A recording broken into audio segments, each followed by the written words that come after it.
Hello, everyone. I am back again. This time in my own goddamn place. Finally, holy fuck. As you can see, I have already started sort of decorating. I have a few posters up, but you can almost see every one of them that is up at the moment. Because you see the very corner of one right there, and then I have these, and then I have two above here, and it all looks very, very cool. But yeah, this is the first vinyl update in my own fucking place. Finally. And I figured, since I am going to have real time in my own space to record videos a bit more frequently, I figured I'd start off with a heavy hitter video. This is a video of rarities, and when you think rarities, some people might not consider some of these rare.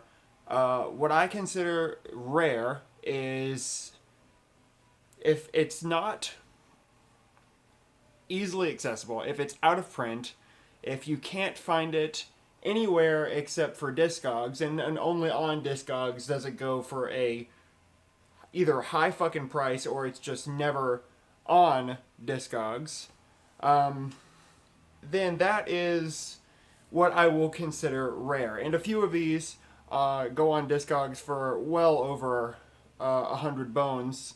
And for a couple of, well, for one of them, that is what I paid. I've been kind of hoarding these. I have a few more that, I've just like been waiting to put into a really,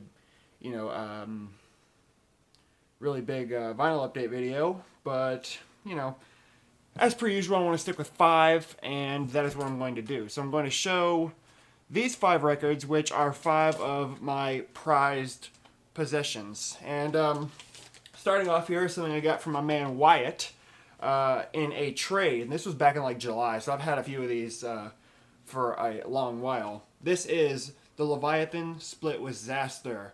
This is, without a doubt, my favorite split of all time. Unfortunately, and it was like this when Wyatt got it. It wasn't his fault. This thing appears to have been dipped in water and then hit by a fucking train. And I have no idea who the fuck would treat this thing like this. But you can see, the top is fucked. The spine is fucked. The bottom is fucked. The inner sleeves are even more fucked than that. Because like you can see, the vinyl is literally just hanging out, and it goes pretty much out of all sides. I don't know who the fuck treated this thing like this, but I have a backup copy that I am buying from my buddy Craig, and then I will have 2 copies of this absolute fucking masterpiece. There really are no words, and that's actually what we're listening to right now. We are listening to the CD version of this, because this is seriously some of my favorite material ever, like from both bands or projects or whatever.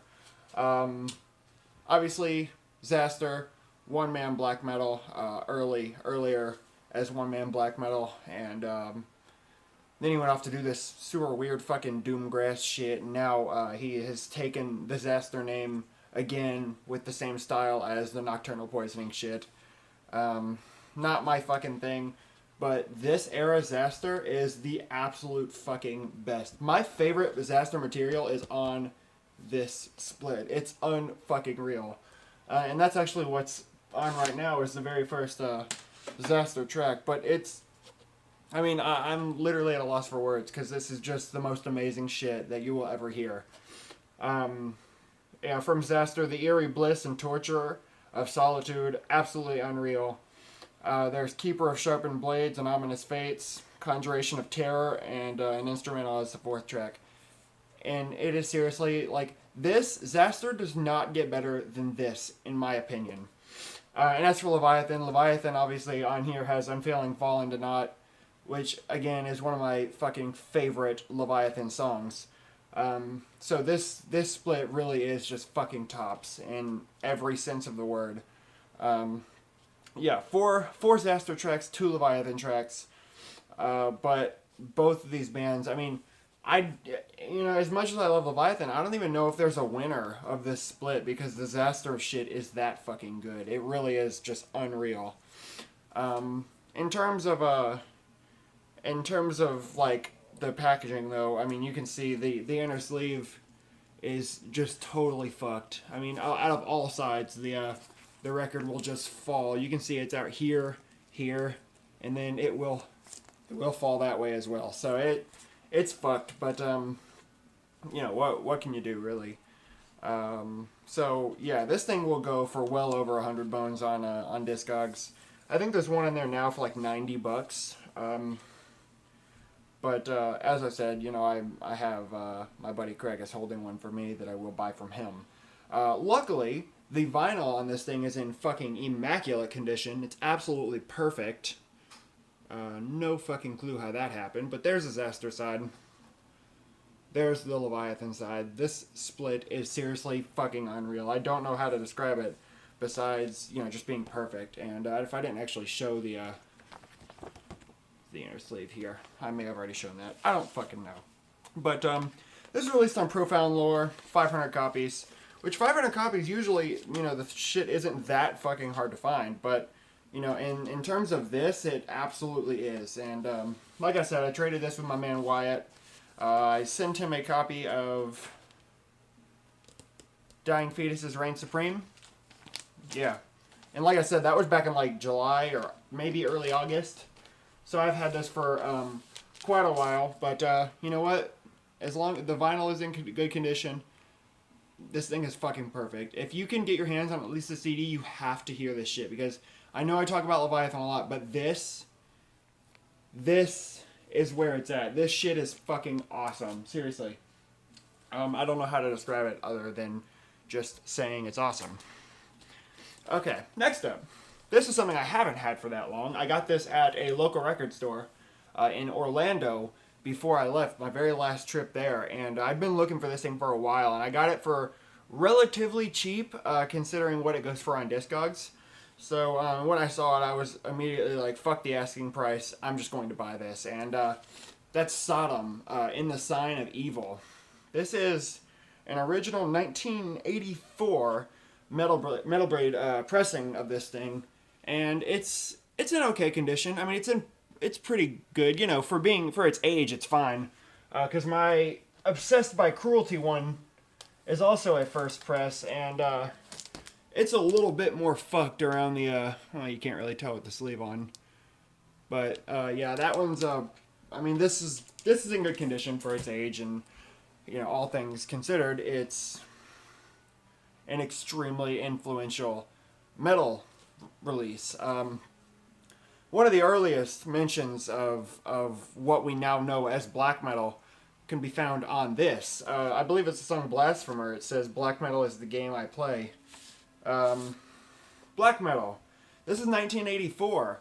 Besides that shit Venom album, this is like the first mention of black metal you'll hear. And I mean, Venom, that's just fucking like some type of weak thrash shit. This is black metal. Extremely simple riffs. I mean, obviously it's like a thrashy black metal as well because that's what black metal was in the mid 80s. But this is, like the earliest now modern considered black metal. And that's in my opinion. If you think something else, please just let me know and we'll have a discussion about it in the comments section. But yeah, extremely simple riffs. Simple, sloppy drumming. Witchy scream vocals and raw production. It adds up to be an absolute classic. This really is. This is one of my favorite EPs of all time. This is not an album. I'm almost certain that this is considered an EP. But that being the case, it's one of my favorite EPs of all fucking time. It really is just totally fucking awesome. It's really great. And if you've never heard it, then start with this, and Obsessed by Cruelty is the other one that I would really recommend you checking out because, as I said, it's awesome. So this does include the original lyric sheet, which is very cool. All the, you can see, I don't know if you can see, Blasphemer, the very first line, black metal is the game I play. Yeah, single-sided. And I'll show you the, there's the cover art. Awesome, awesome artwork in my opinion. There's the back. This guy's got a really awesome haircut.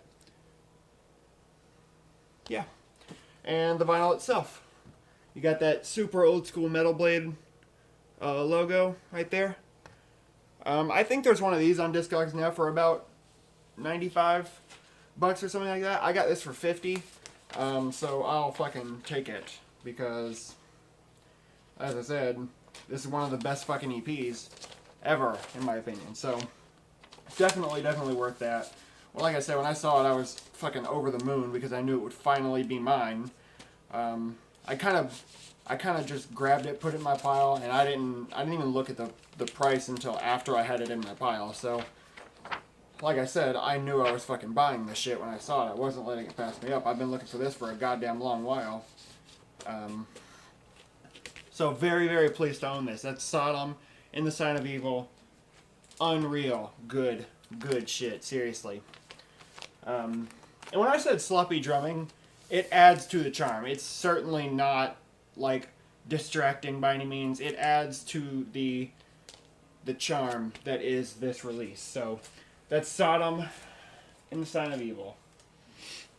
Next up, this is one of the best albums in my fucking collection. Hands down, bar none.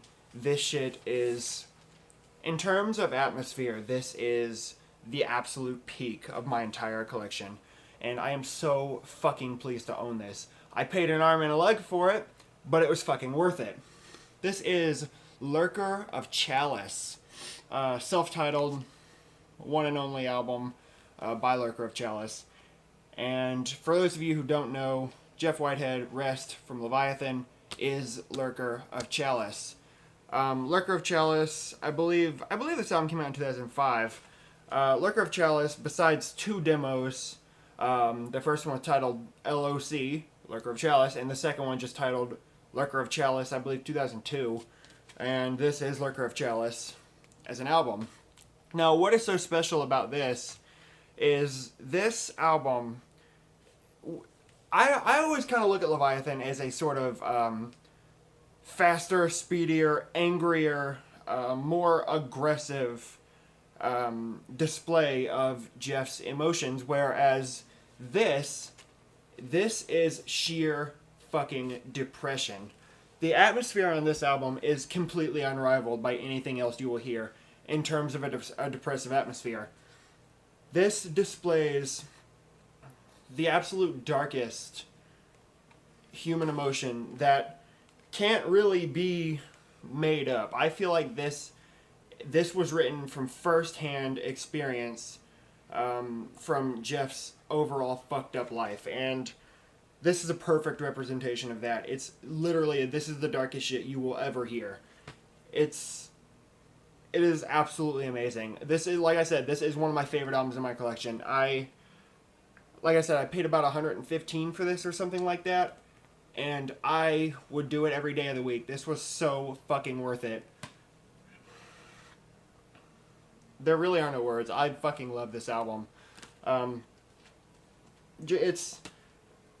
It really is, like, I can't properly convey how I feel about this. This isn't as fast as Leviathan by any means. This is, like I said, it is slower and it's more focused on the atmosphere. And, I mean, there are times around the beginning of the album, it's on the second track, which the track listing, I don't even think it's on here anywhere. Yeah, I don't think the track listing is even listed. There's no credit. Oh, yes, here it is. Piercing Where They Might. The very beginning of that song, there's like this dark ambient noise, and there's like crows making noises, and you know, every time I hear that, I just get goosebumps, and those goosebumps pretty much stay with me throughout the entirety of the album. It is that fucking good. So, without babbling, this is also on Southern Lord, like I said, 2005. There's the artwork. There's the back cover right there. And the inside itself is just very dark. You got a pair of eyes, and that's really all you can make out. Double LP printed inner sleeves. like that. The song listing right there, which I previously thought wasn't on this. You have a gashed open wrist right here with a sort of weird passage right here. It says, Metropolis, a fog just outside the threshold of human life. Wonder castrates nature, gnashes with teeth of God and the yoke of disgust. Crippled threads reaped harvest, the acid stroking the hips of night. Yeah.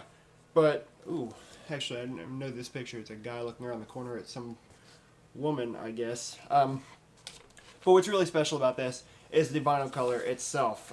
This is fucking unreal. Look at that. Holy fuck. Without a doubt, the most gorgeous vinyl color in my collection. If you want this, if you want to find this album, you probably won't find this variation of it. Nor will you find the blue and black swirled like this.